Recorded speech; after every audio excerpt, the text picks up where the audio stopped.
Hello, in this video I show you how to replace the coolant and bleed the cooling system on Hyundai i30.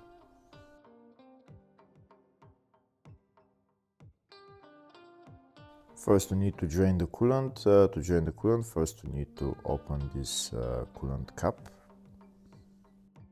This is the coolant overflow tank right there.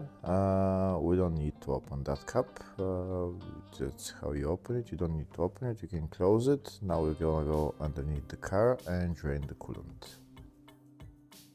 On this car there is a drain plug for the coolant. It's located on the radiator. We need to open that drain plug and the coolant will start flowing from there. On some other engines there might not be a drain plug, so if there is no drain plug you need to remove the lower radiator hose. Now we're going to open the drain plug and the coolant will start flowing.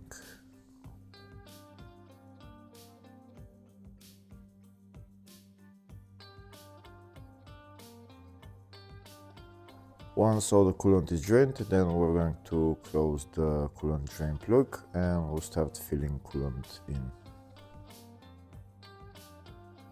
If the video is useful, please like and comment on the video and subscribe to the channel to see more videos like this.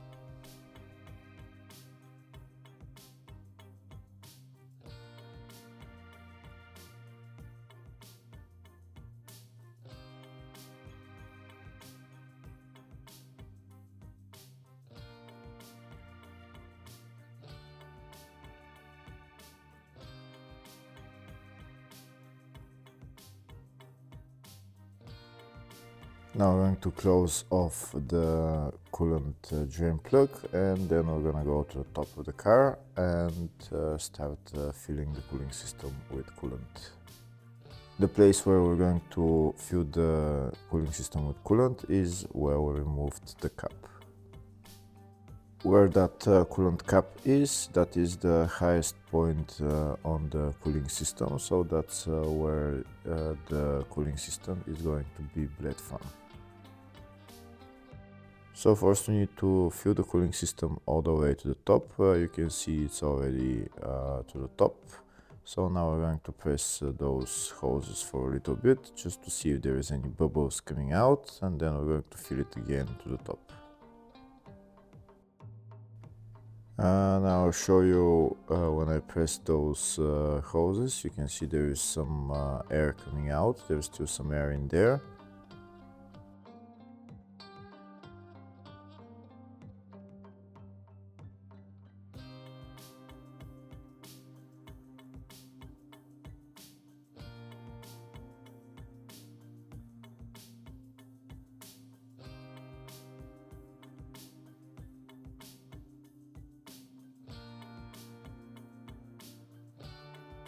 Now that some air bubbles came out, next I'm going to fill the cooling system again all the way to the top. And next I'm gonna go inside the car. I'm going to turn the ignition on. After I turn the ignition on, I'm going to put the temperature to the highest setting, to the hottest. And I'm going to put the heater blower motor to the first position.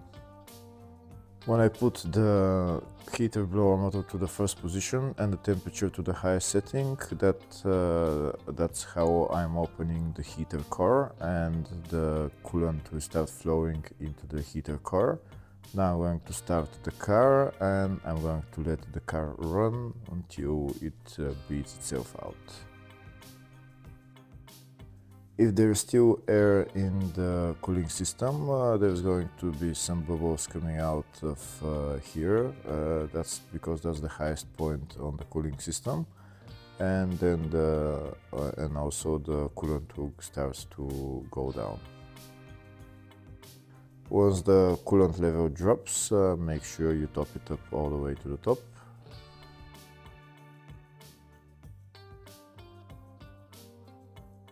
I'm still going to press those hoses for a little bit to see if there is any air bubbles that are still in there.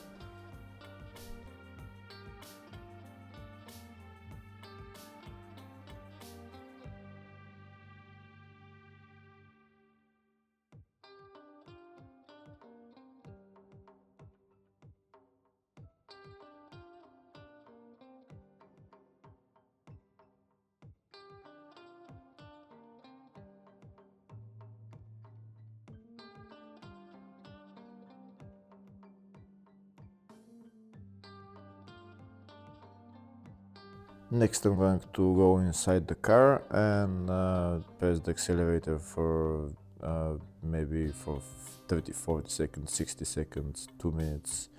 We'll keep it around 2000 RPM, and that's how the engine operating temperature is gonna go to 90 degrees. And once it goes to 90 degrees, then the heater should start blowing hot air.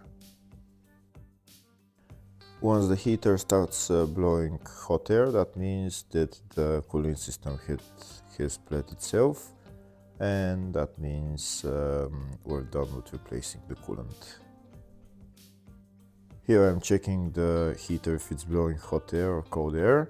If it's blowing cold air, that means we need to hold the accelerator pedal for a little bit more until it starts blowing hot air. Make sure you look at the coolant level in the cooling system. If the heater has started blowing hot air, that means the cooling system has bled itself, so now we can turn off the car and fill coolant as necessary, and then we can close off the coolant cap.